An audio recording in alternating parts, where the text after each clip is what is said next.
Hippon, Wazahari, Yuko, on a joué des coudes sur les tatamis de Guyancourt ce week-end. Un tournoi pour les petits judokas était organisé au gymnase Maurice Baquet. Cette compétition amicale était destinée aux enfants âgés de 5 à 9 ans. Les apprentis judokas ont pu découvrir à cette occasion les prises de judo et les codes de ce sport. On écoute le président du club de Guyancourt. Il était au micro de William L.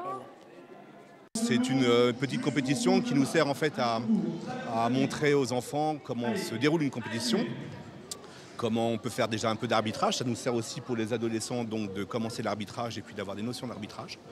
Et puis voilà, c'est complètement inhérent au judo d'avoir des parties de compétition pour les entraîner.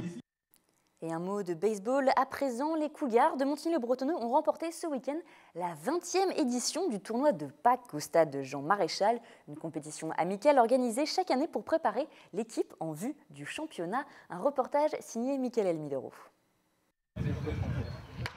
C'est désormais une tradition. Pour la 20e année consécutive, les Cougars de Montigny-Bretonneux ont organisé ce week-end leur tournoi de Pâques au stade Jean Maréchal.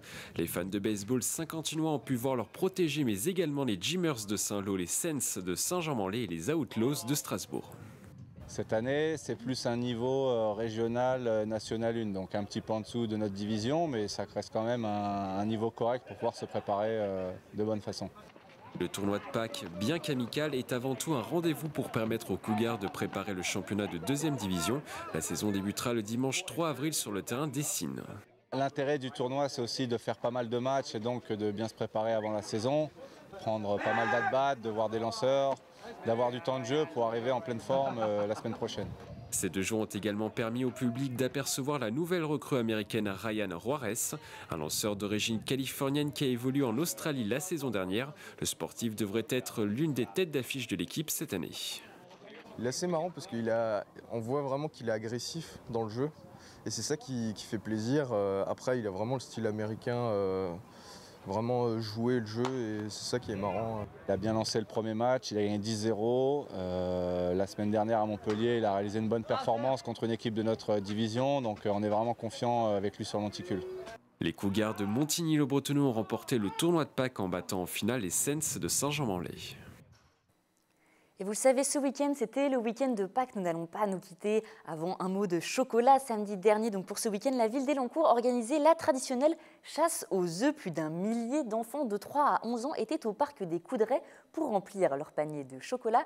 William L. a cherché les œufs avec eux. Regardez.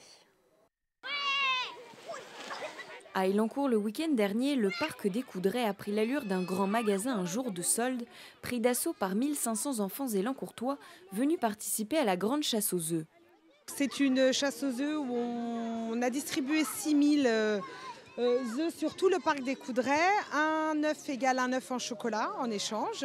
Et nous avons 52 lots, donc 52 œufs numérotés et ils viennent les échanger ici. On a des places de ciné, on a des places pour France Miniature, beaucoup de chocolat. Une chasse qui prend parfois des allures de course. L'objectif aujourd'hui, ramasser un maximum d'œufs en plastique pour venir ensuite les échanger contre de véritables œufs en chocolat. Ah bah ça va, la récolte est bonne. On prend des œufs en polystyrène et on vient les échanger contre des œufs en chocolat. Alors qu'est-ce que tu as fait ce matin, tu peux m'expliquer? J'ai ramassé des œufs. Et là maintenant, qu'est-ce que tu vas faire? Les manger. C'était un petit peu sport avec une petite fille de 3 ans. Il fallait se jeter dans la foule pour pouvoir aller chercher les œufs. Mais non, c'est un bon moment en famille. Ici, pas de perdant, tout le monde a eu droit à du chocolat. Une 2e édition pour une chasse aux œufs qui a su rassembler comme un échauffement pour les enfants avant que le lapin de Pâques passe dans leur jardin. Et c'est la fin de cette édition. Merci de nous avoir suivis. Tout de suite, vous retrouvez Nicolas Kirillovitz pour le 7-8 Société. Il vous parlera avec ses invités du SIDAction qui a lieu ce week-end. C'est la fin à présent de cette édition. Je vous souhaite une bonne soirée. Je vous retrouve demain pour un nouveau journal. Au revoir.